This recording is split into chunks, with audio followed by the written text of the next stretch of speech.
तो अब बातचीत करने के लिए हमारे साथ मानस मौजूद भी हैं लखनऊ से। मानस सर नमस्कार, स्वागत है कार्यक्रम में।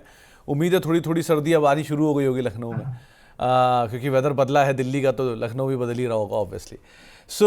कैसे देख रहे हो बाजार को? बाजार का भी मौसम बदला हुआ दिखाई पड़ रहा है, आज तो बुरी तरह से बिकवाली है। अगर फ्रंट लाइन इंडेक्स को देखेंगे तो इतना कुछ नहीं है, वहाँ तो स्पाइक आ गया, सेंसेक्स हरे में भी आ गया इनफैक्ट, लेकिन मिड कैप स्मॉल कैप की तो बुरी तरह धुलाई कर रखी है। क्या देख रहे हो बाजार में आप? नमस्कार सुमित भाई। तो देखिए, निफ्टी करेक्ट जरूर हुआ है, लेकिन अभी ये कहना कि ये ट्रेंड रिवर्सल है, आई थिंक ये बहुत जल्दी है, क्योंकि एक बड़ी रैली थी करीब 24,600 से हमने रैली देखी थी, 26,100 तक की रैली थी।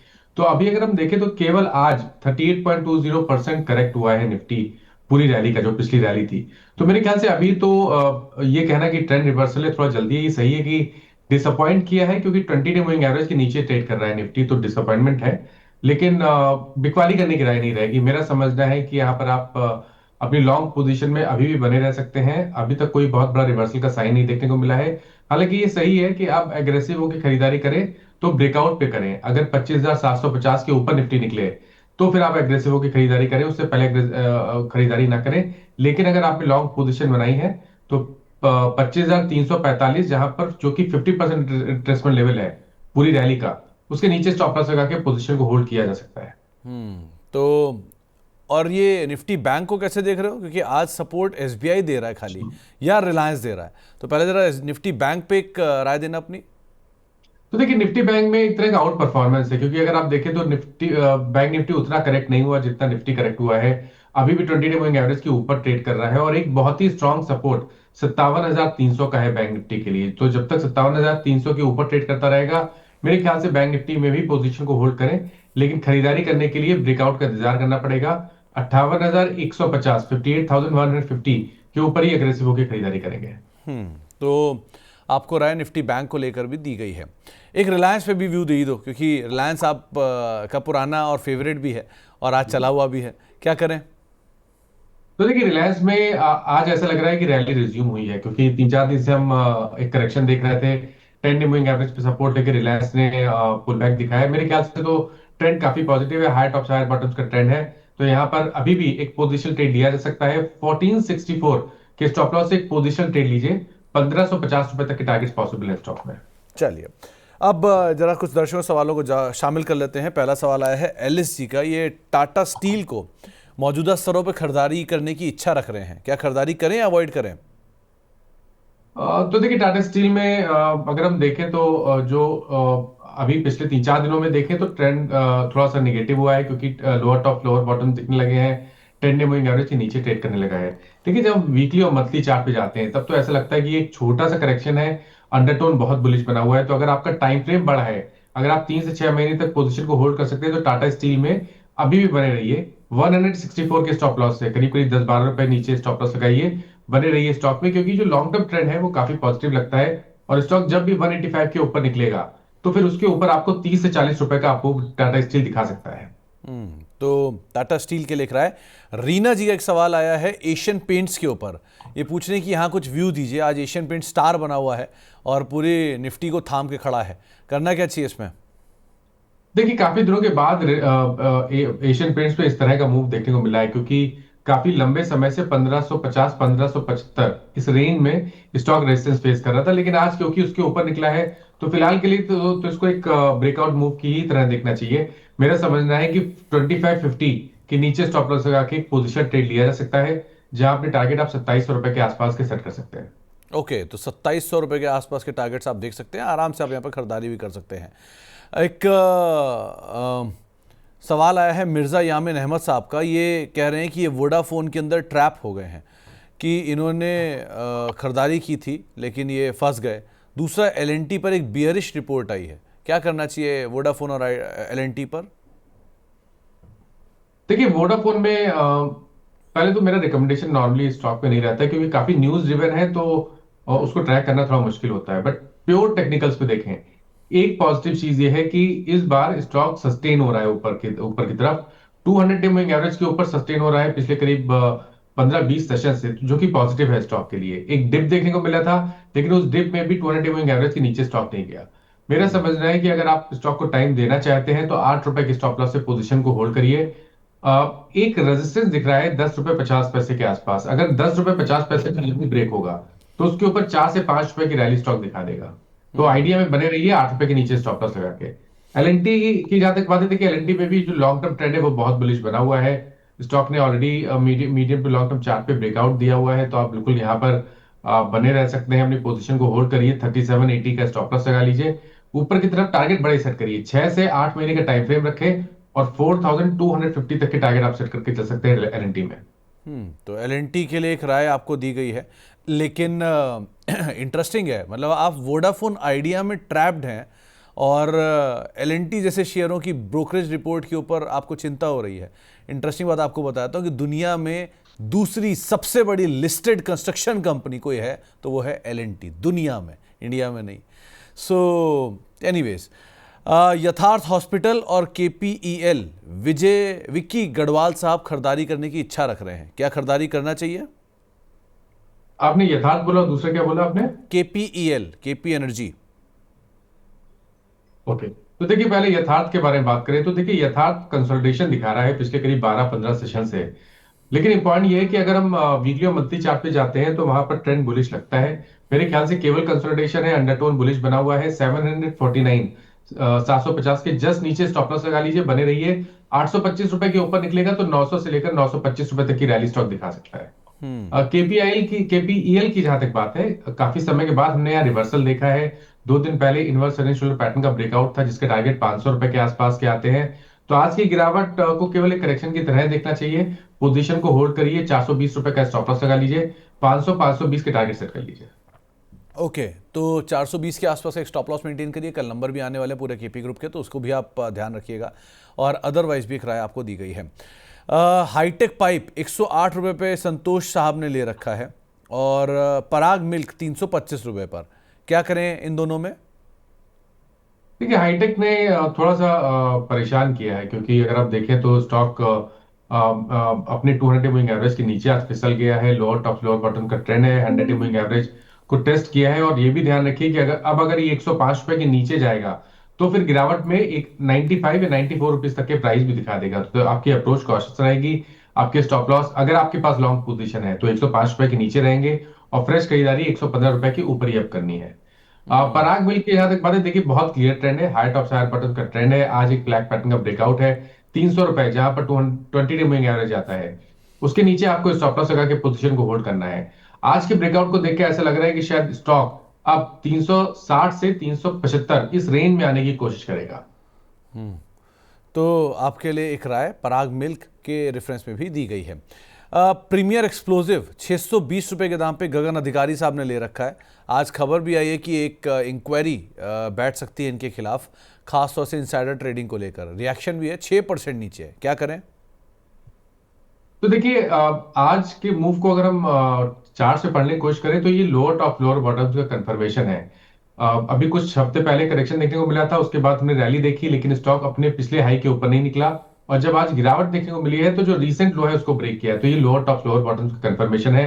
50 डे मूविंग एवरेज के नीचे फिसला है, तो आपकी अप्रोच कॉशियस रहेगी। अगर आपके पास लॉन्ग पोजीशन है तो जरूर से 579 का स्टॉप लॉस लगाइए। अगर 579 के नीचे जाए तो आपको अपनी पोजीशन से निकलना पड़ेगा, क्योंकि उसके बाद गिरावट बढ़ेगी तो 200 डे मूविंग एवरेज जो कि 530 रुपए है, वहां तक स्टॉक फिसल सकता है। तो अप्रोच कॉशियस रहेगी। स्टॉप लॉस लगा लीजिए। खरीदारी करने के लिए आप इंतजार करिए, 620 रुपए के ऊपर स्टॉक निकले तभी खरीदारी करें।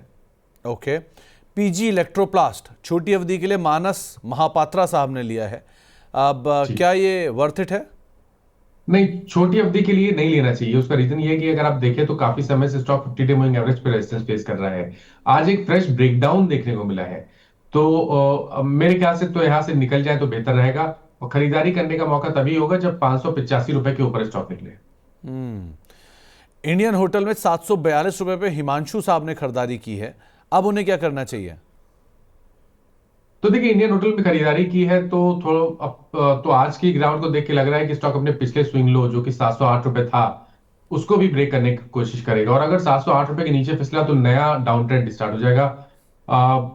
मेरे ख्याल से तो स्टॉप लॉस पहले लगा लीजिए, 705 का स्टॉप लॉस लगा लीजिए। उससे पहले कोई उछाल मिल जाए और 720 725 की रेंज में स्टॉक आए तो वहां पर निकलने की कोशिश करिए और फ्रेश खरीदारी 755 रुपए के ऊपर करिए। जम्मू से राजेश शर्मा साहब ने एक सवाल पूछा है ABDL को लेके, एलीट ब्रिवरीज को लेके, नंबर भी आए इनके। 655 रुपए के दाम पे इन्होंने खरीदारी की है, लेकिन खरीदारी इनकी लंबी अवधि के लिए है। तो मानस, आजकल एलीट ले रहे हो क्या, मतलब स्टॉक ले रहे हो क्या इसका? स्टॉक का व्यू पॉजिटिव है। तो अगर आप देखें तो हाई बड़ा टॉप शायर बॉटम रुक का के बड़ा ट्रेंड। व्यू दिया आपने पॉजिटिव स्टॉक का। तो स्टॉक के बारे में बात करें तो सुमित भाई, ट्रेंड काफी पॉजिटिव है। हाई टॉप शायर बॉटम का ट्रेंड है, लेकिन जिस तरह की रैली हमने पिछले 2 हफ्ते में देखी, अगर आप देखें तो 2 हफ्ते में 540 से करीब करीब 685 तक की रैली देखने को मिली थी। तो एक छोटा सा करेक्शन है। आई थिंक यहाँ पर आप पोजीशन को होल्ड कर सकते हैं। लॉन्ग टर्म का टारगेट देना थोड़ा अभी के लिए थोड़ा मुश्किल है। लेकिन क्योंकि ट्रेंड पॉजिटिव है, इसलिए एक स्टॉप लॉस लगा के 590 के नीचे स्टॉप लॉस लगा के पोजीशन को होल्ड करना चाहिए। अब अगर ये 680-85 की रेंज को ब्रेक करेगा तो फिर नेक्स्ट मूव में आपको 750 या 780 रुपए तक की रैली स्टॉक दिखा सकता है। तो एक राय आपको दी गई है लीड के रेफरेंस में। नंबर्स अच्छे हैं इसके, लेकिन ऑब्वियसली शेयर अपने हाइस के आसपास खड़ा था, तो थोड़ा बहुत तो ये हल्का होता हुआ दिखाई पड़ना ही था। प्राज इंडस्ट्री, राजू तिवारी साहब के पास है, ये एक्यूमुलेट करने की इच्छा रख रहे हैं। इसके भी नंबर आए, नंबर वीक आए हैं। शुगर के नंबर है तो वीक है, तो ऑब्वियसली याद है प्राज के नंबर वीक आने ही थे। लेकिन शेयर में रिएक्शन, गैप डाउन और फिर लोअर लेवल से रिकवरी, क्या करें? देखिए, कोई रीजन है नहीं कि आप स्टॉक को।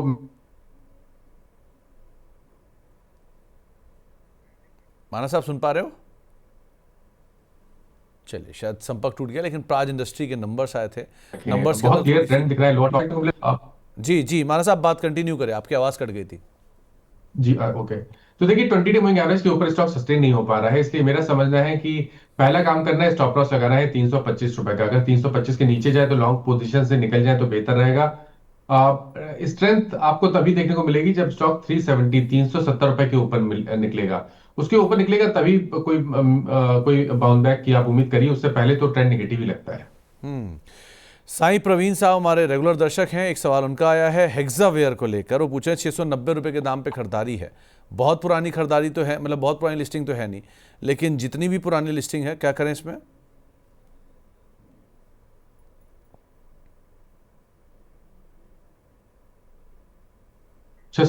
ओके, 690 के दाम पे तो मेरे ख्याल से हेक्सावेयर निकला नहीं है। ओके, तो देखिए हेक्सावेयर की जहां तक बात है, देखिए टेक्निकल चार्ट पढ़ना थोड़ा मुश्किल है, क्योंकि जिस तरह का मूव पिछले करीब अगर आप देखें 15-20 सेशन से देखने को मिला है। केवल मैं इतना कहूंगा कि अगर आपके पास पोजीशन है तो एक स्टॉप लॉस लगा लीजिए 460 रुपए का, और पोजीशन को होल्ड करिए। तो पोजीशन को आप होल्ड करिए, बट एक स्टॉप लॉस आपको रखा बताया गया है, आप उस स्टॉप लॉस को साथ में कैरी कर सकते हैं। सूरज जी का सवाल आया है एमएनएम शेयर पर, एक स्टॉप लॉस और टारगेट पूछ रहे हैं छोटी अवधि के लिए, क्या करें?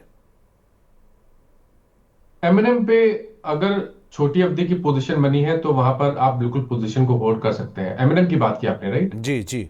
ओके, तो पोजीशन को होल्ड कर सकते हैं। 20 डे मूविंग एवरेज के नीचे स्टॉप लॉस लगा लीजिए 3534 के नीचे।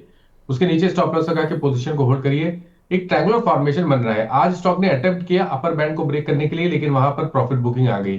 तो बट क्योंकि कोई रिवर्सल का साइन नहीं है, इसलिए मेरा समझना है कि 3540 के स्टॉप लॉस से पोजीशन को होल्ड करिए। स्ट्रेंथ मिलेगी स्टॉक में जब स्टॉक 3700 रुपए का आंकड़ा ब्रेक करेगा, उसके ऊपर 300 रुपए तक की रैली स्टॉक दिखा देगा। नागराज साहब का एक सवाल आया है चंबल फर्टिलाइजर को लेकर और अपोलो माइक्रो को लेकर, क्या करना चाहिए इन दोनों में? चंबल में तो मेरा समझना है कभी भी कोई उछाल मिले तो यहाँ पे निकल जाए तो बेहतर रहेगा। खरीदारी आपको 535 रुपए के ऊपर ही करनी चाहिए, उससे पहले खरीदारी ना करें। बट फिलहाल के लिए जब तक आप बाउंस बैक का इंतजार कर रहे हैं, तब तक 470 रुपए का स्टॉप लॉस जरूर से लगा लें चंबल फर्टिलाइजर में। Okay. Apollo micro, Apollo micro. Micro, okay, 271 के आसपास के प्राइस चले। ओके, तो देखिए यहाँ पर भी शॉर्ट टर्म ट्रेंड निगेटिव है। लोअर टॉप लोअर बॉटम दिख रहे हैं। 10 डे 20 डे मूविंग एवरेज के नीचे ट्रेड कर रहा है। एक फ्रेश प्राइस ब्रेकडाउन आज देखने को मिला है। उसके हिसाब से 100 डे मूविंग एवरेज जो कि 250 रुपए के आसपास है, वो लेवल्स टेस्ट हो सकते हैं। तो कभी कोई छान मिले तो यहाँ पर लॉन्ग पोजीशन से निकल जाए, और फ्रेश खरीदारी आपको केवल 312 रुपए 312 के ऊपर ही करनी है। तो एक राय आपको दी गई है, खास तौर से अपोलो माइक्रो के रेफरेंस में भी 2.5% नीचे डे लो पर खड़ा हुआ है। हेमराज जी का एक सवाल आया, वो फ्रेश एंट्री करना चाहते हैं जियो फाइनेंस में और V2 रिटेल में, क्या करना चाहिए उन्हें? जियो फाइनेंस में अभी नहीं एंट्री करनी है। जियो फाइनेंस में स्टॉक ने 200 डे मूविंग एवरेज को टेस्ट किया है। थोड़ा वेट करेंगे, 315 रुपए के ऊपर फ्रेश खरीदारी करेंगे। हालांकि अगर आपके पास पोजीशन है तो अभी के लिए होल्ड करिए, क्योंकि यहाँ पर कंसोलिडेशन दिख रहा है, कोई ऐसा वीकनेस का पॉइंट नहीं है। तो 290 रुपए के स्टॉप लॉस से पोजीशन को होल्ड करना चाहिए। मानस, एक सवाल पूछूंगा क्योंकि आपको मैं सालों से देख रहा हूँ रिलायंस के साथ जुड़े हुए, सालों से रिलायंस पे कन्विक्शन के साथ जुड़े हुए रादर। सो क्या जो कन्विक्शन आपने रिलायंस के लिए देखा है इतने सालों में, वही सेम कन्विक्शन आपको जियो में दिखता है? देखिए, जियो में उतने लंबे समय के चार्ट्स अवेलेबल नहीं है, तो इस पे उतना लंबे समय के लिए कॉन्फिडेंस दिखाना मुश्किल है। लेकिन कॉन्फिडेंस इसलिए ज्यादा आता है क्योंकि जो हमने रैली देखी थी मेरे ख्याल से अप्रैल से लेकर जुलाई तक, उसकी वजह से ऐसा लग रहा है कि जो मूव हमने उसके बाद पिछले करीब 3 मंथ में देखा है वो केवल एक कंसोलिडेशन है, और 200 डे मूविंग एवरेज के ऊपर ट्रेड कर रहा है। इसलिए ऐसा लगता है कि शायद यहाँ पर अभी बहुत घबराने की जरूरत नहीं है। हालांकि ऊपर की तरफ बहुत बड़े टारगेट भी नहीं है, ऐसा भी नहीं है मैं बात 500 या 600 रुपए की बात कर रहा हूं। मैं केवल इतना कह रहा हूं कि क्योंकि ऐसा लग रहा है कि स्टॉक ने एक बॉटम बनाया है अभी कुछ हफ्ते पहले, इसलिए यहां पर बने रहिए 290 के स्टॉप लॉस के साथ। ओके, तो 290 का एक स्टॉप लॉस यहाँ पर आप मेंटेन करके चल सकते हैं। अशोक लेलैंड की नेक्स्ट वीक टारगेट्स क्या लग रहे हैं आप? देखिए, अशोक लेलैंड के चार्ट बहुत बेहतरीन है, मैं केवल इंतजार कर रहा हूँ एक ब्रेकआउट का, क्योंकि जिस तरह का मूव हमने पिछले मंथ देखा है अशोक लेलैंड में, वो बताता है कि स्टॉक अपने पिछले हाई जो कि 144 145 है, उसको ब्रेक करने का पोटेंशियल जरूर रखता है। इसलिए मेरे ख्याल से तो यहाँ पर बिल्कुल बने रहिए। स्टॉप लॉस आपको 130 रुपए के नीचे लगाना है। ये मैं आपको बता रहा हूँ करीब 1 से 2 मंथ के टाइम फ्रेम के हिसाब से 130 के स्टॉप लॉस से यहाँ पर बने रहिए। 145 रुपए के ऊपर निकलेगा तो 180-85 की रेंज को स्टॉक दिखा देगा। ओके, तो ऑलरेडी यहाँ पर एक राय आपको दी गई है अशोक लेलैंड के रेफरेंस में भी। नुवोको विस्टा में क्या व्यू रहेगा? ये गोपाल साहब पूछ रहे हैं, क्या व्यू उन्हें रखना चाहिए इसमें? अ, तो देखिए, थोड़ा डिसअपॉइंट किया स्टॉक ने, क्योंकि करीब 370 के आसपास के हाईज बने थे, उसके बाद बहुत clear lower top lower bottom बन रहे हैं, और सबसे डिसअपॉइंटिंग ये है कि स्टॉक ने आज अपने 200 मूविंग एवरेज को ब्रेक कर दिया, उसके नीचे फिसला है। तो शायद इस गिरावट में आपको 350 रुपए तक के भाव भी स्टॉक दिखा सकता है। कभी कोई उछाल मिले, आप अपना जितना लॉस बुक कर सकते हैं उस हिसाब से एक बार लॉस बुक कर लेना बेहतर रहेगा। उछाल पे एग्जिट करिए लॉन्ग पोजीशन से, और फ्रेश खरीदारी 415 रुपए के ऊपर ही करें। हम्म, तो एक नई खरीदारी के लिए आपको राय दी गई है कि उन लेवल्स के ऊपर ही आप खरीदारी करिएगा। अविनाश सिंह साहब पूछ रहे हैं शीला फोम को लेकर कोई व्यू है क्या? नंबर्स तो इतने खराब नहीं थे, लेकिन बाजार को बहुत शायद पसंद नहीं आए। जहां से शुरू हुआ 5 दिनों में, वहीं पे आके खड़ा कर दिया वापस। अगर इसका 5 दिन का चार्ट लाइए डायरेक्टर साहब, ज़्यादा बेटर सिचुएशन होगी। जितना चला था 5 दिन में, वहीं ला खड़ा कर दिया। क्या करना चाहिए इसमें मानस? देखिए, काफी समय से ये 200 मूविंग एवरेज को टेस्ट करता है, लेकिन उसके ऊपर सस्टेन नहीं कर पा रहा है, तो ये दर्शाता है कि हाई लेवल पे सेलिंग प्रेशर तो है। लेकिन जिस तरह की गिरावट हमने मेरे ख्याल से जनवरी से लेकर अप्रैल मई के आसपास तक देखी थी, तो उस तरह की गिरावट भी, उस तरह की वीकनेस भी शायद आने वाले समय में ना देखने को मिले। तो अगर आपके पास पोजीशन है और आप बने रहना चाहते हैं तो चांस ले सकते हैं। 614 रुपए के स्टॉप लॉस से पोजीशन को होल्ड करें, इस उम्मीद में कि जब भी 200 मूविंग एवरेज के ऊपर निकलेगा, 725 730 के लेवल को ब्रेक करेगा, तो उसके बाद एक अच्छा खासा बाउंस बैक देखने को मिलेगा, जिसमें शायद 850 से 900 रुपए तक की रैली स्टॉक दिखा सकता है। तो आपको एक राय दी गई है शीला फोम के रेफरेंस में। आज नंबर्स के बाद थोड़ा सा रिएक्शन आता हुआ दिखाई पड़ रहा है। एक मॉस्चिप को लेकर सवाल आया है विजय मकवाना साहब का, क्या करें इसमें? देखिए, आज के मूव को देख के थोड़ा सा आई थिंक अप्रोच कॉशियस रहेगी, क्योंकि 50 डे मूविंग एवरेज के नीचे फिसला है। जो पिछला स्विंग लो था करीब 240 रुपए, उसके नीचे फिसला है, तो ये स्टॉक के लिए अच्छा तो नहीं है। मेरे ख्याल से यहाँ पर करेक्शन थोड़ा डीप और हो सकता है। आई आई थिंक या तो आप एक 230 रुपए का स्टॉप लॉस लगा लीजिए, आई थिंक वो बेहतर स्ट्रेटजी है। 230 रुपए के स्टॉप लॉस से पोजीशन को होल्ड करें, लेकिन कभी कोई उछाल मिले तो वहां पर निकलने की भी कोशिश करनी है लॉन्ग पोजीशन से, और फ्रेश खरीदारी 260 रुपए के ऊपर ही करनी है। तो तो आपको एक राय मॉस्चिप के रेफरेंस में दी गई है, आज 3.5% नीचे है। मानस, आज किस तरह की सेल ऑफ, मतलब आप देखो जरा मिड कैप स्मॉल कैप में जो धुलाई हो रही है, 3-4% तो एवरेज दिखाई पड़ रहा है। आपको लग नहीं रहा कि ये नॉर्मल से ज्यादा सेलिंग है आज मिड कैप स्मॉल कैप में? बिल्कुल। देखिए, आज एक्चुअली ऐसा लग रहा है कि आज ओवरऑल मार्केट में सेलिंग है। अभी तक मिड कैप में इस तरह की सेलिंग नहीं थी जिस तरह की आज देखने को मिली है। ध्यान रखिए, Nifty mid cap index trending moving average के नीचे फिसला है काफी लंबे समय के बाद। तो शायद यहाँ पर जो मिड कैप है वहां पर अप्रोच कॉशियस रह सकती है। लेकिन उसके साथ मैं ये भी मेंशन करूंगा कि निफ्टी में टेक्निकली बहुत बड़ी गिरावट शायद यहाँ से ना देखने को मिले। तो आप स्टॉक स्पेसिफिक रहे जहां आपको लगता है कि स्टॉक स्टॉक स्टॉक अपने इंपॉर्टेंट लेवल्स ब्रेक कर रहे हैं, उनके नीचे फिसल रहे हैं, वहां पर तो आपको डेफिनेटली निकलना पड़ेगा। उसके लिए वेट नहीं करना है, आपको मार्केट का व्यू नहीं लेना है, स्टॉक स्पेसिफिक व्यू लेना है। जहां पर कोई पॉइंट सपोर्ट ब्रेक कर रहा है, वहां पर आपको लॉन्ग पोजीशन से जरूर से निकलना है। तो आप जरा ध्यान रखिएगा, आज मिड कैप स्मॉल कैप में सच में इंटेंस सेलिंग होते हुए दिखाई पड़ रही है। एचसीएल को लेकर एक सवाल आया है बसंत जी का उत्तराखंड से। इन्होंने 5500 रुपए के दाम पे खरीदारी कर रखी है, क्या करना चाहिए इसमें? तो देखिए 5500 के दाम पे खरीदारी की है, तो मेरे ख्याल से तो स्टॉप लॉस एक्चुअली अभी कुछ मिनटों पहले ट्रिगर हुआ है। 4600 के आसपास का सपोर्ट था, 4625 के आसपास का सपोर्ट था, जो कि ब्रेक हुआ है। थोड़ा इंतजार और कर लीजिए, लेकिन अगर 4600 रुपए के नीचे जाए, वहां के उसके नीचे ट्रेड करना शुरू करे, तो आपको लॉन्ग पोजीशन से निकलना पड़ेगा, क्योंकि उसके बाद गिरावट में 4500 और फिर 4200 तक के भाव भी स्टॉक दिखा सकता है। तो आपको राय एचसीएल के लिए दी है। कुछ ही देर पहले इसका जो क्रूशियल लेवल था वो टूटता हुआ दिखाई पड़ा है एज पर मानस।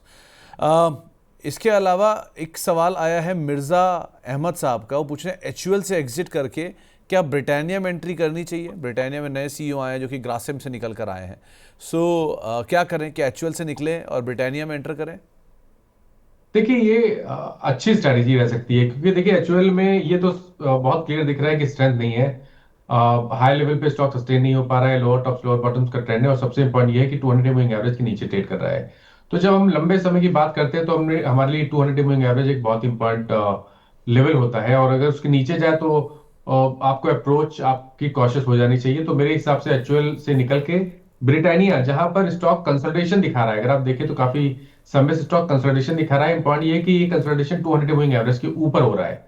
तो एचयूएल 200 मूविंग एवरेज के नीचे और ब्रिटानिया 200 मूविंग एवरेज के ऊपर है। तो उस हिसाब से एचयूएल से निकल के ब्रिटानिया एक बढ़िया ट्रेड हो सकता है। ओके, तो एक राय आपको एचयूएल और ब्रिटानिया के रेफरेंस में दी गई है, आप उसके हिसाब से यहाँ पर कॉल ले सकते हो। साथ ही साथ ग्रीव्स कॉटन मीत शाह साहब ने लिया हुआ है 225 रुपए के दाम पर। अब वहाँ क्या करना चाहिए? तो देखिए वेट करेंगे। ग्रीव्स कॉटन में ये सही है कि स्टॉक ऊपर सस्टेन नहीं हो पा रहा है, लेकिन एक रेंज बहुत बहुत समय से बनी हुई है। 240 टू 245 के आसपास रेजिस्टेंस है, नीचे की तरफ 200 से लेकर 190 के रेंज में सपोर्ट है। तो ये कंसोलिडेशन रेंज है। तो आपके पास लॉन्ग पोजीशन है, तो 190 के स्टॉप लॉस से पोजीशन को होल्ड किया जा सकता है। अ, जय शिव साहब आपके प्रशंसक हैं, फैन हैं।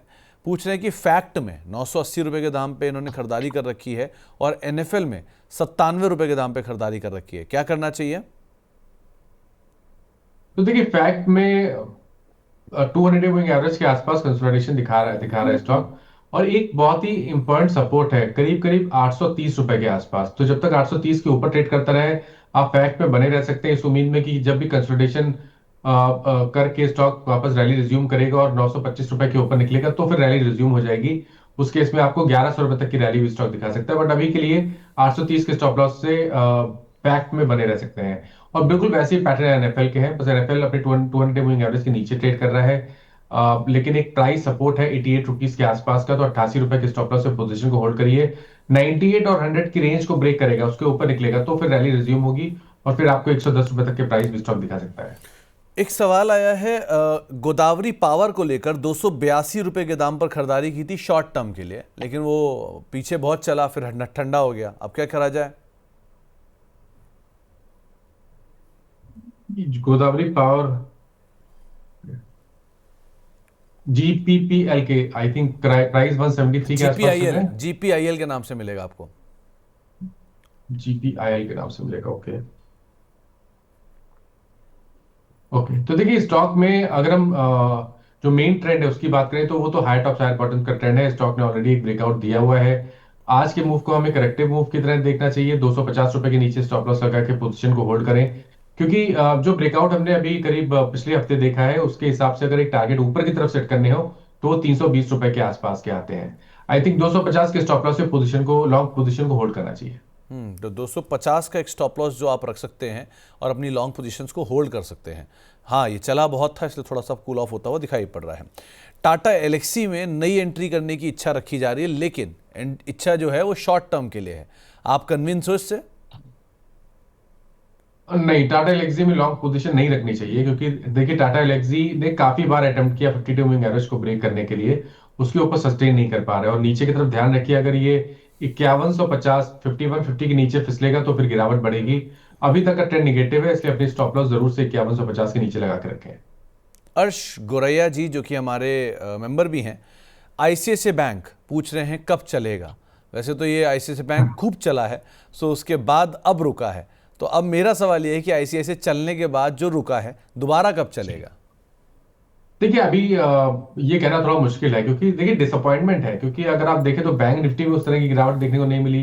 एक्चुअली बैंक निफ्टी में अच्छी खासी रैली भी बीच में देखने को मिली थी। एचडीएफसी बैंक में भी उस तरह की गिरावट नहीं देखने को मिली, लेकिन आईसीआईसीआई बैंक 1500 रुपए से करेक्ट हो रहा है। अपने 200 मूविंग एवरेज के नीचे ट्रेड कर रहा है। लोअर टॉप लोअर बॉटम्स का ट्रेंड अभी भी दिख रहा है चार्ट पे।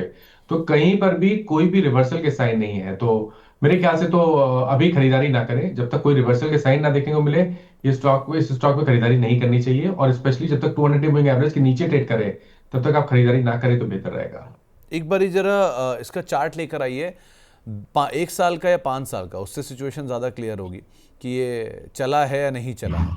ये आपकी स्क्रीन पर मार्च 2025 से लेके करीब करीब 1500 तक गया है, 1200 से लेके, और उसके बाद थोड़ा सा कूल ऑफ हो रहा है। सो ऐसा नहीं है कि चला नहीं है, चला है।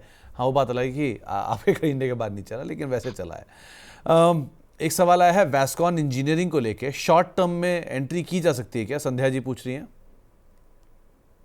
मैं स्टॉक नहीं। वैस्कॉन इंजीनियरिंग। Best call. ओके।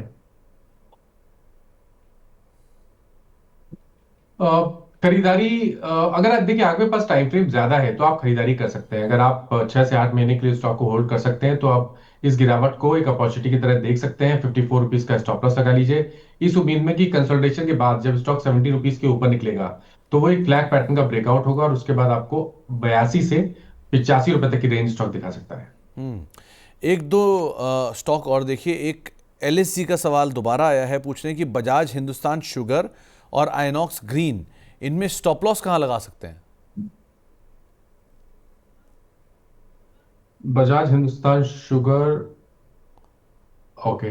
तो देखिए यहाँ पर बजाज हिंदुस्तान में अगर आपके पास लॉन्ग पोजीशन है तो आपको 19 रुपए का स्टॉप लॉस लगाना है, उसके नीचे जाए तो लॉन्ग पोजीशन से निकलना है। ध्यान रखिए ये स्टॉक का ट्रेंड अभी भी बुलिश नहीं हुआ है।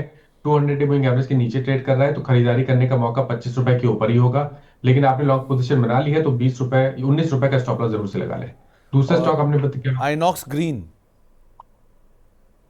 आइनॉक्स ग्रीन में देखिए ट्रेंड तो पॉजिटिव है, और मेरे ख्याल से तो अगर आपके पास समय है, अगर आप 10-12 मंथ के लिए स्टॉक को होल्ड कर सकते हैं तो आप बड़े टारगेट सेट करिए, करीब करीब 330 से 340 की रेंज में।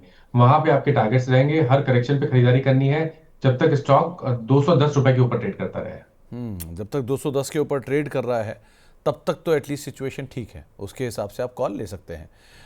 डांगर साहब का एक सवाल आया है अदानी एनर्जी सॉल्यूशंस को लेकर। उन्होंने खरीदारी कर रखी है, खरीदारी करना चाहते हैं, कहीं मेंशन नहीं है, लेकिन करना क्या चाहिए इसमें? तो देखिए यहाँ पर भी बने रह सकते हैं। अगर आपके पास लॉन्ग पोजीशन है तो होल्ड करें, क्योंकि स्टॉक में हाई टॉप साइड बटन्स का ट्रेंड है। पिछले 2 दिनों में स्टॉक करेक्ट हुआ है, लेकिन कहीं पर रिवर्सल के साइन नहीं है।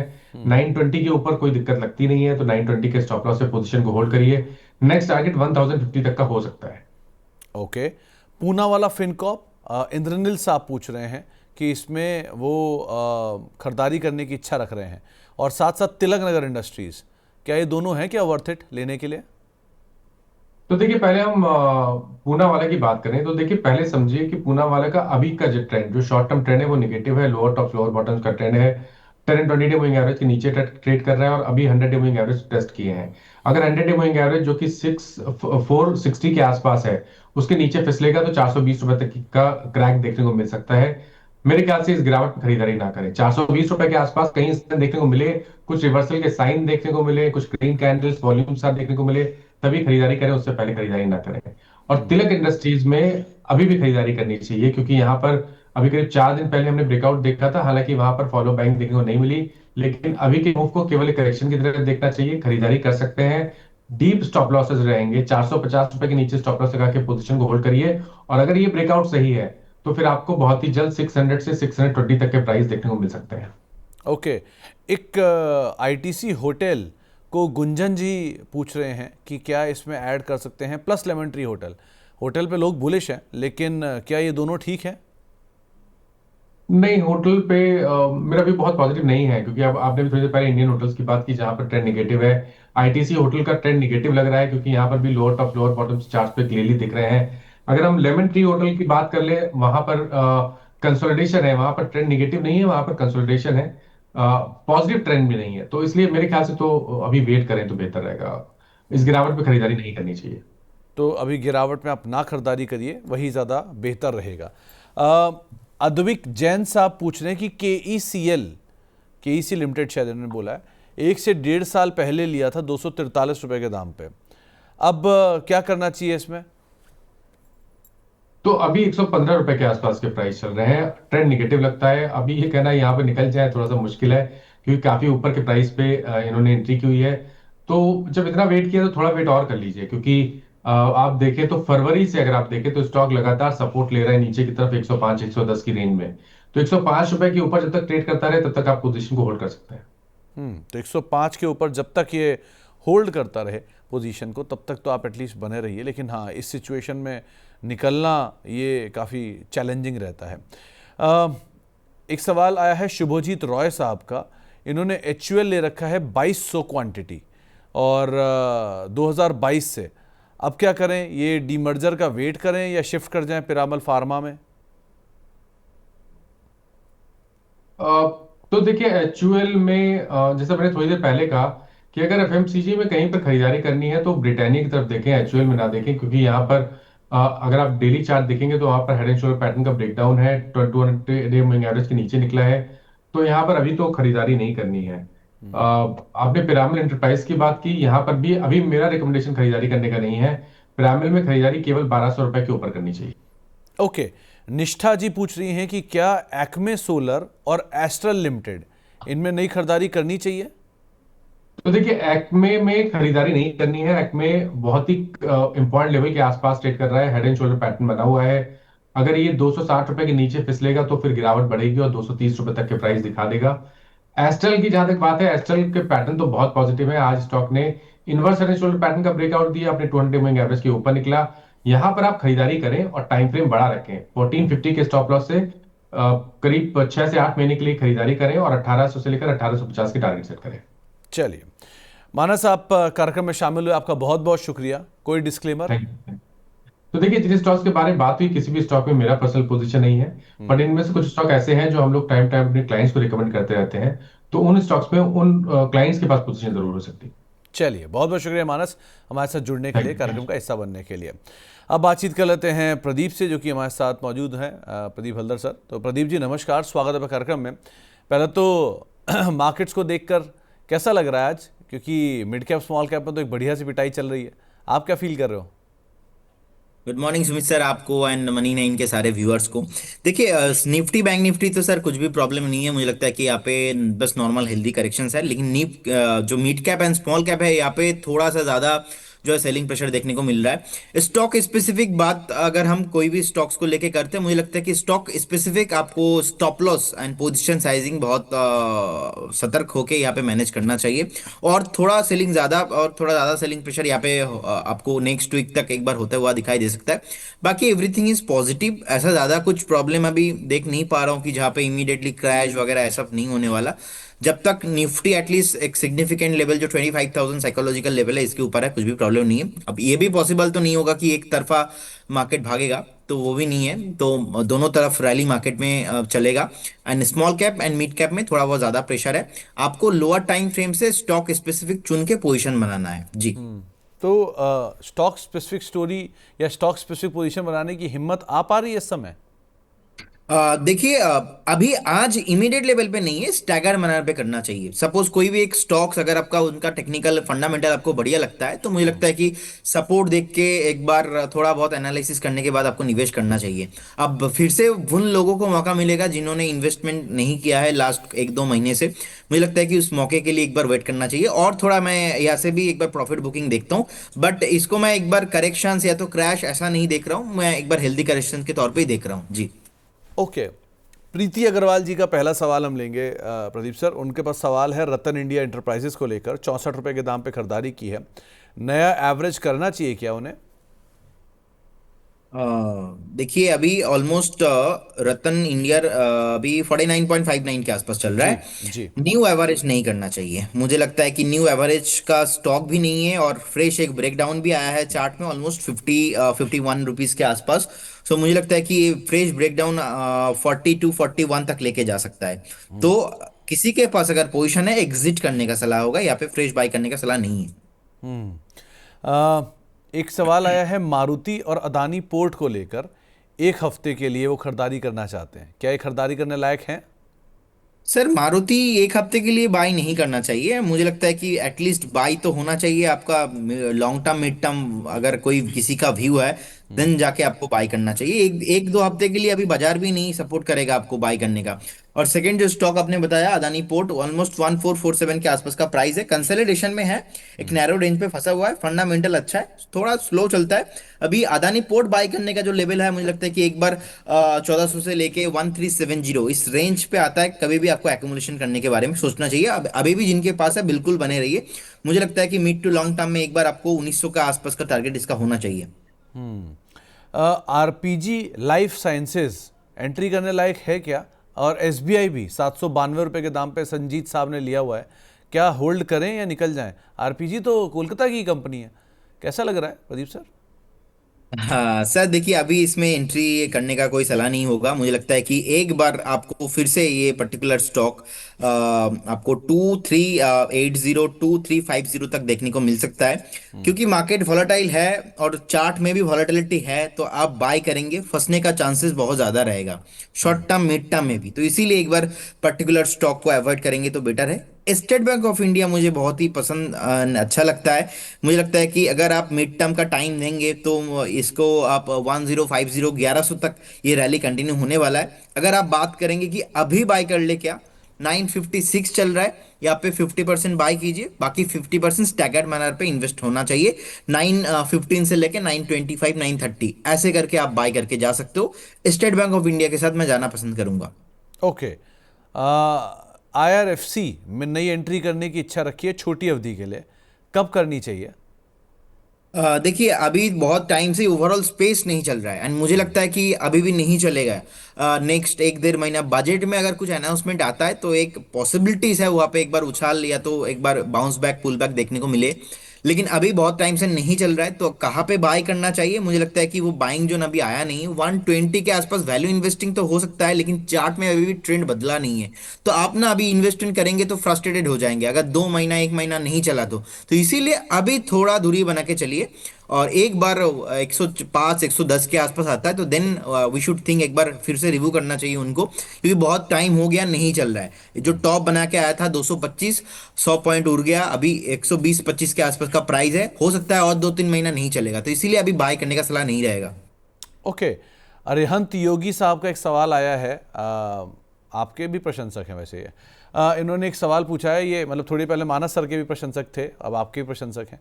तो इनका सवाल है पराग मिल्क पर और जेएसडब्ल्यू इंफ्रा पर क्या करें? 350 के दाम पे पराग मिल्क है और 300 के दाम पर जेएसडब्ल्यू इंफ्रा है।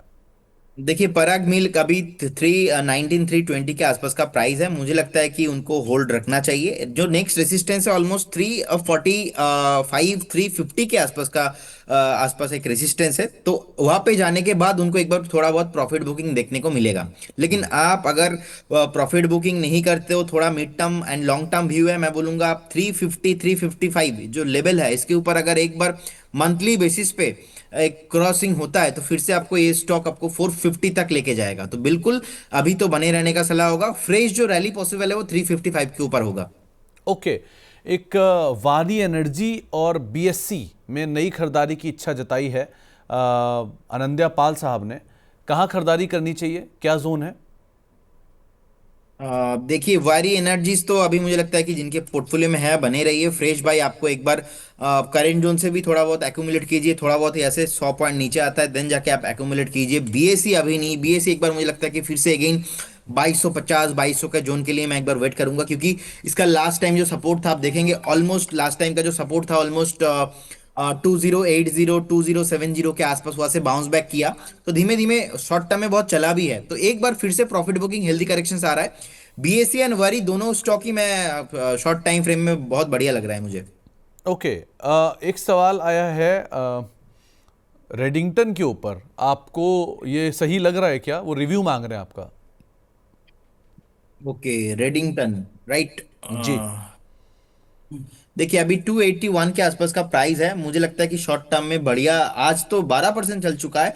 बने रहने का सलाह होगा। एक बार 311 315 के आसपास रेसिस्टेंस है, उससे पहले नहीं है। तो ये जो रैली है आई थिंक नेक्स्ट वीक भी कंटिन्यू होने वाला है, बिल्कुल बने रहने का सलाह होगा। बहुत वॉल्यूम भी आया है, डिलीवरी बेस्ड बाइंग भी हुआ है, बने रहिए। तो बने रहने की राय आपको दी गई है रेडिंगटन के रेफरेंस में भी। एक सवाल आया है सर ओखला इंडिया को लेकर। ये रिसेंटली आईपीओ है और इन्होंने आईपीओ में ही अलॉट हुआ था। 735 रुपये का एक स्टॉप लॉस लगाया था इन्होंने, वो स्टॉप लॉस ट्रिगर हो गया। अब उसके बाद क्या करना चाहिए? क्या नाम बताया सर आपने? ओरकला इंडिया, ORKLA। ओके। सर अभी मुझे लगता है कि ऑलरेडी ऑलरेडी उनका पोजीशन कितने पे है, आईपीओ से है? 735 का एक स्टॉप लॉस था जो ट्रिगर हो गया है। अब वो दोबारा एंट्री करने की इच्छा रख रहे हैं, क्या करें या अवॉइड करें?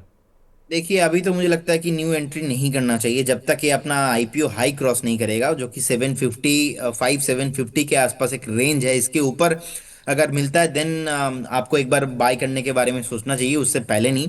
रिसेंटली नीचे भी आया था ऑलमोस्ट 692 के आसपास, क्योंकि डेटा ज़्यादा चार्ट में अवेलेबल है नहीं है। और ऐसे स्टॉक्स में मैं हमेशा एक बार दूरी बना के चलता हूँ। और क्योंकि ऐसा हमने बहुत बार हिस्ट्री में भी देखा है कि आईपीओ हाई के ऊपर सस्टेन नहीं करता है और नीचे आ जाता है। तो इसीलिए आईपीओ के जो हाई है 2 दिन का, उसके ऊपर सस्टेन करने के लिए मैं एक बार वेट करूंगा। मुझे लगता है कि अच्छा आज ही तो 760 का हाई है, तो मुझे लगता है कि 755 760 के ऊपर जो है सस्टेन होना चाहिए। देन आपको एक बार इसको प्रॉफिट बुक जो है न्यू एंट्री करने के बारे में सोचना चाहिए। फिलहाल अभी तो प्रॉफिट बुक करने का ही सलाह दूंगा मैं। आज ही आईपीओ लिस्ट हुआ है। और इंटरेस्टिंग बात है प्रदीप सर, ये आईपीओ सब्सक्राइब हुआ था 49 टाइम, रिटेल 7 टाइम, और ट्रेडिंग है करीब 710 रुपये पे, 20 रुपये नीचे अपने इश्यू प्राइस पे। तो सबको आईपीओ में लाइन लगा कर लेना था, अब खुलने के बाद कोई लेने को तैयार नहीं है। ये सिचुएशन है। एनीवेज, एक हितेश पारिक साहब का सवाल आया है ब्लू डार्ट को लेकर। 6,824 रुपये के दाम पर वो खरीदारी करने की इच्छा रख रहे हैं। क्या खरीदारी करें या अवॉइड करें? सर अभी मुझे लगता है कि थोड़ा बहुत अवॉइड करना चाहिए, क्योंकि शॉर्ट टर्म में चल चुका था बहुत। और मुझे लगता है कि एक बार प्रॉफिट बुकिंग में आपको 5,980 5,800 तक आपको मिल सकता है। Then you should buy, otherwise एक बार अभी आप अवॉइड करके चलिए। और अगर किसी के पास हो तो वो क्या करे? हो तो बने रहिए, कुछ भी प्रॉब्लम नहीं है। हो तो एटलीस्ट व्यू होना चाहिए 4 से 5 महीना, क्योंकि मैं एक बार देख रहा हूँ शॉर्ट टर्म में फिर से नीचे आने का पॉसिबिलिटीज बन रहा है। फिर से नीचे आने के बाद थोड़ा बहुत आपको 2 क्वार्टर का तो टाइम देना चाहिए। देन आपको एक बार फिर से ये स्टॉक 7,000 के ऊपर भी प्राइस आते हुए दिखाई देंगे। ओवरऑल धंधा बढ़िया है, बने रहने का सलाह होगा, लेकिन शॉर्ट टर्म में एक बार एक्सपेक्टेशन कर रहा हूँ कि 6,000 के नीचे आपको मिलेगा। तो नियर टर्म में इशू आएगा, लेकिन इस क्वार्टर के नंबर सच में इसके बहुत अच्छे आए थे, जिसके बाद चलता हुआ दिखाई पड़ रहा है। तो वैसे कंपनी अच्छी है, नियर टर्म में हो सकता है थोड़ा बहुत ऊपर नीचे होता हुआ दिखाई पड़े। रीना परमार जी के पास जेके सीमेंट 6,775 रुपये के दाम पर है, क्या करना चाहिए इसमें? देखिए जेके सीमेंट में weekly overall moving average price एक सपोर्ट लेके ऊपर आ रहा था। अभी मुझे लगता है कि वीकली मूविंग एवरेज प्राइस के नीचे आया है। तो एक बार जो 200 वीकली मूविंग एवरेज प्राइस का सपोर्ट है 5,520, वह तक आने के लिए रेडी हो रहा है। तो अभी जिनके पास पोजीशन है लॉन्ग व्यू से आप बने रहिए, मिड टर्म व्यू से आप बने रहिए। किसी को फ्रेश बाय करना है तो एक बार वेट करके जाइए। बेसिकली ऐसा बात सुनने में अच्छा नहीं लगता कि एक बार वेट करके जाइए, नीचे आता है तो बाय कीजिए, लेकिन सच्चाई मार्केट का यही है और आपको सच्चाई के साथ ही चलना है। मार्केट में दोनों तरह का रैली आपको मिलेगा। हम ओनली फॉर डेली डेली आके आपको ब्रेकआउट स्टॉक नहीं बताएंगे, because trend is my friend. Trend जैसा होगा उसके साथ आपको चलना पड़ेगा। एंड मुझे लगता है कि कंपनी बहुत बढ़िया है, लेकिन एक बार फिर से करेंट जोन से भी एक बार सेलिंग प्रेशर मैं देख रहा हूँ। तो कंपनी अच्छी है, लेकिन थोड़ी सी सेलिंग आते हुए दिखाई पड़ सकती है। ये सब इन्वेस्टमेंट ग्रेड स्टॉक है, इनको आप ट्रेडिंग के लिहाज से देखेंगे तो शायद आपको थोड़ा उतार चढ़ाव यहाँ देखने को मिल भी सकता है। हिमांशु नारंग साहब पूछ रहे हैं कि 264 रुपये के दाम पर उन्होंने इंजीनियर्स इंडिया ले रखा है और 364 रुपये के दाम पे BLS इंटरनेशनल ले रखा है। आज BLS थोड़ा बहुत चला भी है, क्या करें? देखिए 195 के आसपास का अभी इंजीनियर्स इंडिया का प्राइस है। आप एक बार 186 के आसपास का एक स्टॉप लॉस मेंटेन कीजिए और बने रहने का सलाह होगा, लेकिन फ्रेश बाइंग अभी नहीं करना। बीएलएस इंटरनेशनल अभी बने रही है 285 टू 90 के आसपास। एक जो है यहाँ से एक सपोर्ट लिया है और पुल बैक आया है, तो मुझे लगता है कि अगेन ये खराब होगा 290 टू 85 के नीचे, उससे पहले नहीं। बिल्कुल बने रहने का सलाह होगा। 385 400 की तरफ जाने के लिए रेडी हो रहा है। ओके, और मतलब अगर इसमें नई एंट्री करनी तो कर सकते हैं क्या? नई एंट्री करेंगे तो स्टॉप लॉस 285 है, तो इतना बड़ा गैप है, तो उसके हिसाब से आपको क्वांटिटी मैच करना है, ज्यादा क्वांटिटी नहीं लेना है। ओके, तो नई एंट्री अगर आप कर रहे हैं तो आपका स्टॉप लॉस डीप होगा, तो उस पार्ट को भी आप एटलीस्ट ध्यान रखिएगा। एस्ट्रल के शेयर ले रखे हैं शिवम साहब ने 1614 रुपए के दाम पे, क्या करना चाहिए इसमें? और दूसरा हेवेल्स क्या नई एंट्री करने के लिए ठीक है? देखिए एस्ट्रल में एक ब्रेकआउट आया है। इनफैक्ट जिस तरीके का रैली यहाँ पे चल रहा है, नेक्स्ट जो रेजिस्टेंस है 1950, उससे पहले नहीं है, तो बिल्कुल होल्ड रखने का सलाह होगा। मुझे लगता है कि करेंट जोन से 350 से 400 पॉइंट ऊपर जाने के लिए रेडी है। हैवेल्स में सर अभी मुझे लगता है कि एक बार अवॉइड करने का सलाह होगा। हैवेल्स में जिनके पास पोजीशन है, आप 1400 के आसपास का एक स्टॉप लॉस मेंटेन कीजिए। लेकिन एस्ट्रल का चार्ट बहुत बढ़िया है। इनफैक्ट आज अभी तक अपने जितने क्वेश्चन पूछा है, सबसे बढ़िया एस्ट्रल का चार्ट मुझे लगा। बिल्कुल बने रहिए एस्ट्रल के साथ। चलिए, सतीश बांग साहब पूछ रहे हैं कि ब्लू स्टोन के नंबर तो अच्छे आए थे लेकिन शेयर नीचे आ गया, 720 रुपए के दाम पे इन्होंने खरीदारी कर रखी है। ये आपका आईपीओ हाई वाला तोड़ेगा क्या स्ट्रैटेजी? मुझे लगता है कि देखिए शॉर्ट टर्म में बहुत प्रेशर इसमें आ चुका है, और ऑलरेडी जिनके पास पोजीशन है मैक्सिमम अभी तक जिन्होंने इसमें स्टॉप लॉस मेंटेन नहीं किया है, तो मैक्सिमम आपको 630 तक वेट करना चाहिए, क्योंकि आज का भी लो है 635। 635 के नीचे आता है देन इसका और भी स्ट्रक्चर खराब हो सकता है, ऑलरेडी खराब हुआ है। इसमें अगर एक दो दिन में पुल बैक नहीं आता तो स्ट्रिक्टली आप 630 का एक स्टॉप लॉस आपको मेंटेन करना चाहिए। और लगातार ऊपर भी आ रहा था। हमने 2 बार कॉल भी दिया, 2 बार प्रॉफिट बुकिंग कराया, और इसका टारगेट मेरा ऑल लंबा था। हम ट्रेलिंग करते हुए ऊपर जा रहे थे, लेकिन जो रिजल्ट है उसके बाद जो रिएक्शन है स्टॉक का, मुझे लगता है कि हमें रिएक्शन के साथ जाना चाहिए, प्राइस के साथ जाना चाहिए। तो एक बार इसमें जो स्टॉप लॉस था वो ट्रिगर हो चुका है। इनफैक्ट इससे पहले हमने 2-3 बार प्रॉफिट बुक भी कराया है। तो मुझे लगता है कि 630 के नीचे इसका स्ट्रक्चर पूरा खत्म हो जाएगा, और एक बार 630 के ऊपर जब तक है अभी भी बने रहने का सलाह होगा। ओके, अदानी पावर क्या खरीदने लायक दिख रहा है इस समय पर आज के फॉल के अंदर? ये आदित्य राजपूत साहब पूछ रहे हैं। देखिए 154 के आसपास का प्राइस है। अभी भी मैं नीचे देखता हूँ एक बार। फिलहाल लॉन्ग टर्म मीडियम टर्म में मेरा 200 एंड उसके ऊपर भी टारगेट है, लेकिन शॉर्ट टर्म में एक बार देखा जाए तो मैं कंफर्टेबल रहूंगा बाय करने में 135 से लेके 125 इस रेंज पे। अगर आपका व्यू शॉर्ट टर्म है बिल्कुल, तो एक बार आप अवॉइड कीजिए। अगर आपका व्यू नहीं, आप बने रह सकते हो 6-8 महीना, मैं बोलूंगा स्टैगर मैनर पे बाय करना स्टार्ट कीजिए। थोड़ा थोड़ा करके आप बाय कीजिए। ये बहुत सारे लोग नहीं करते। Think like a fund manager. एक फंड मैनेजर की तरह आपको सोचना है, एक दम से पूरा पैसा इन्वेस्ट नहीं करना है। मैं ऑलवेज बताता हूं अदानी मीन्स वॉलेटिलिटी, एंड इस वॉलेटिलिटी के अंदर अगर आप आना चाहते हो तो उसके हिसाब से आपका रिस्क पोजीशन जो है मैनेज करना पड़ेगा। नहीं तो कल को जाके आप वही बोलेंगे, अरे उस एनालिस्ट को मैंने सुना था, वही एंकर को मैंने सुना था, नीचे आ गया। Adani power, in fact power segment में मुझे लगता है कि नेक्स्ट अगर पावर सेगमेंट भागता है तो अदानी पावर लीडिंग कर सकता है। लेकिन जिस तरीके का मार्केट का एक सेलिंग प्रेशर आ रहा है, थोड़ा बहुत 1-2 हफ्ते अगर आप वेट करके जाते हो, मुझे लगता है कि और नीचे आपको प्राइस देखने को मिलेगा जी। नहीं, आपने बोला think like a fund manager. Fund manager ने तो भर के लेंस कार्ट ले लिया, क्या करें उसमें फिर? देखिए आई डोंट थिंक कि लेंस कार्ट लेना चाहिए। अब देखिए फंड मैनेजर हो, कोई भी एनालिस्ट हो, कोई भी एंकर हो, हर किसी का अलग अलग कोई भी इन्वेस्टर्स हो, हर किसी का अलग अलग इंटरप्रिटेशन रहता है। इसीलिए सर आप देखेंगे कि किसी का राय दूसरे राय से मैच होता नहीं है। अब जो न्यू व्यूअर्स है, न्यू कमर्स है मार्केट में, दे थिंक अरे भाई इन्होंने ये बताया था, उन्होंने क्यों ये बता के गया, वही एनालिस्ट ले बाय बता के गया, वही एनालिस्ट ले सेल बता के गया। अभी जितने भी रिपोर्ट आता है, कभी बार मैक्सिमम टाइम हम एग्री नहीं करते उस रिपोर्ट के साथ, क्योंकि हमारा साइकोलॉजी, हमारा व्यू अलग रहता है। तो some time psychology and view भी अपने अपने लेवल के हिसाब से चलता है। अब लेंस कार्ड में मेरा सलाह इसलिए नहीं था, या मैं एक्सेप्ट नहीं करता हूं इसको, क्योंकि बहुत पी हाई है, ओवर वैल्यूएशंस है, एंड आई डोंट थिंक कि मैं आईपीओ में उतना क्रेज मुझे नहीं दिखाना चाहिए। आईपीओ में लिस्ट होता है, उसके बाद एक बार देखेंगे। एक स्टॉक में अगर लिस्टिंग ही नहीं होगा तो क्या होगा? हमने नायका के साथ भी देखा, हमने वो अर्थ के साथ भी देखा, हमने पेटीएम के साथ भी देखा, हमने मोबिक्विक के साथ भी देखा। रिसेंटली हमने जो न्यू कंपनीज लिस्टिंग होते हुए दिखा था, स्विगी के साथ भी देखा, हमने जोमेटो के साथ भी देखा। तो ऐसा नहीं कि मौका नहीं मिलेगा। हमने एनएसडीएल के साथ भी देखा, तो एनएसडीएल में भी क्या हुआ था, 800 से हो गया था 1300 1400, अभी देखिए फिर से घूम फिर के नीचे आ रहा है। तो वही है सर, टुडे और टुमारो सब घूम फिर के नीचे आ ही जाता है, वैल्यूएशन के साथ चलेगा। Without valuation, without earning per share, without EPS, proper fundamental कुछ नहीं चलता है। तो मुझे ऐसा लगता है कि अगर आपको इतना क्रेज, हो सकता है कि लेंस कट का एक मार्केटिंग स्ट्रेटेजी हो, लेकिन मैंने उन जितना भी वीडियोस देखा, जितना भी इंटरव्यूज मैंने समझा, प्रॉपर कोई लॉजिकल जो बात है वैल्यूएशंस को लेके वो दे नहीं पाया, साइकोलॉजिकल आधार पे खेल गया। सो कहीं ना कहीं देखा जाए, मुझे लगता है कि अगर 10-15 टका ग्रे मार्केट प्रीमियम हो भी जाता है कभी भी, तो कुछ भी प्रॉब्लम नहीं, घूम फिर के मार्केट जो है आपको जवाब दे ही देगा, फिर से नीचे मिलेंगे। अभी हमने टाटा कैपिटल का आईपीओ भी देखा, तो टाटा कैपिटल के साथ क्या हुआ, इतना ओवर सब्सक्राइब हुआ, देखिए कोई परफॉर्मेंस नहीं है। तो हमने एलजी के साथ भी देखा, बहुत बढ़िया प्रदर्शन रहा, उसके बाद थोड़ा शांत है। तो वही है, हर एक स्टॉक का अलग अलग नेचर रहता है। मैं think like a fund manager इसलिए बताया क्योंकि फंड मैनेजर जो होता है वो एक स्टॉक्स में एक बार बाय नहीं करते, एक स्टॉक में हर एक, अगर फंडामेंटली मैंने देख लिया, टेक्निकली मैंने समझ लिया, तो प्राइस, क्योंकि मार्केट में प्राइस करेक्शंस होता है, करेक्शंस के साथ हमें एंट्री करना चाहिए जी। एक सवाल आया है इटर्नल को लेकर, बलदेव साहब का। वो पूछ रहे हैं 350 में लिया हुआ है, क्या करें? और दूसरा इन्वायरो इंफ्रा, आज नंबर्स आए, नंबर्स का रिएक्शन भी स्ट्रांग है, क्या करें इन दोनों में? देखिए 239 टू 40 के आसपास का अभी इन्वायरो इंफ्रा चल रहा है, मुझे लगता है कि एक बार एवर्ट करने का सलाह होगा करेंट जोन से।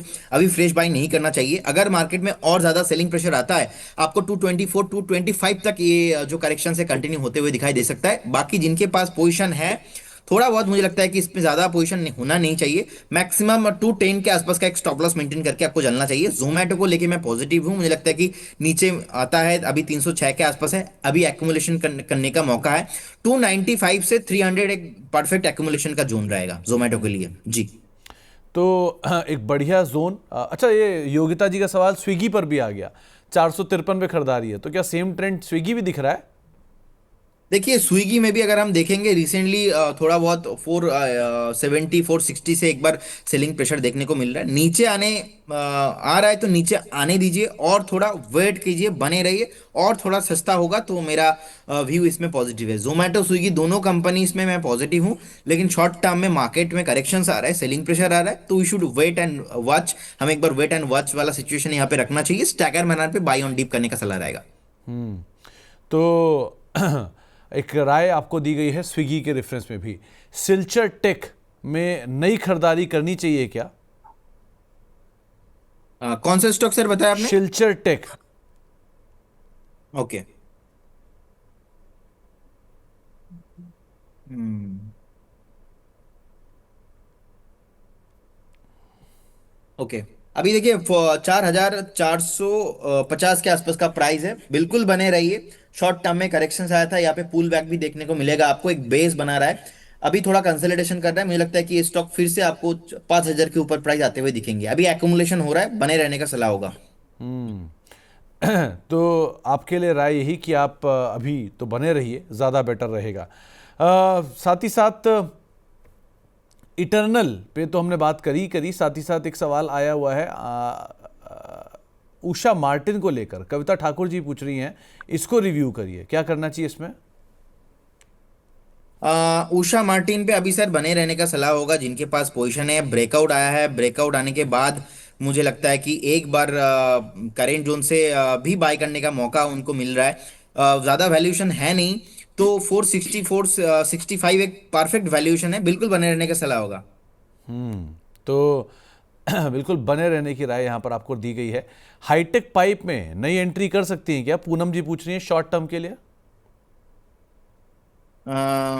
हाईटेक पाइप में सर अभी लगता है कि मुझे 106 107 के आसपास का प्राइस है, अभी तो नहीं करना चाहिए। एक बार आपको ये 92 93 के आसपास मिलता है, देन एक बार आपको फिर से रिव्यू करना चाहिए। फ्रेश चार्ट में ब्रेकडाउन है, अभी अवॉइड करने का सलाह होगा। टाइम टेक्नोप्लास्ट 207 रुपए पे राजेंद्र नायडू साहब ने खरीद रखा है, अब उन्हें क्या करना चाहिए इसमें? देखिए 207 में बाइंग किया है, राइट? जी। अभी तो सर एक बार मुझे लगता है कि आपको स्ट्रिक्टली 195 के आसपास का एक स्टॉप लॉस मेंटेन करने का सलाह होगा, क्योंकि चार्ट में डबल टॉप फॉर्मेशन हो चुका है। डबल टॉप फॉर्मेशन होने के बाद एक बार मुझे लगता है कि स्टॉक फिर से नीचे आने के लिए रेडी हो रहा है। 180 175 तक के नीचे आ सकता है, तो इसीलिए ज्यादा लॉस आपका होना जाए, आप या तो 195 में एक स्टॉप लॉस मेंटेन कीजिए, अदरवाइज करेंट जोन से एक बार एग्जिट करने का भी सलाह रहेगा। अगर पॉसिबल है करेंट जोन से एग्जिट करना चाहते हो तो करेंट जोन से भी एक बार आप जाओ तो एग्जिट करके जा सकते हो। पारस डिफेंस 736 रुपए पे लिया हुआ है परीक्षित भट्ट साहब ने, आपको कैसा दिख रहा है? देखिए अभी लॉन्ग टर्म में मेरा व्यू पॉजिटिव है। 671 है, बिल्कुल बने रहने का सलाह होगा। 640 630 ऑन द वे है, फिर से आपको एक्युमुलेशन जोन मिलेंगे यहाँ पे, बिल्कुल बने रहिए। एंड लास्टली भारत डायनेमिक 1540 रुपए के दाम पर खरीदारी की हुई है। 150 रुपए, 150 शेयर हैं, आपकी राय? देखिए और थोड़ा यहाँ पे करेक्शंस देखने को मिलेगा। डिफेंस जितने भी काउंटर्स है यहाँ पे थोड़ा बहुत जो ज्यादा है सेलिंग प्रेशर देखने का एक मौका यहाँ पे मिल रहा है। मुझे लगता है कि बाय ऑन डीप करने का सलाह होगा यहाँ पे, बिल्कुल। और जिनके पास पोजीशन है बने रहिए, कुछ भी प्रॉब्लम नहीं है। 2 3 महीना 4 महीना वेट करेंगे तो मुझे लगता है कि फिर से घूम के ऊपर आ जाएगा।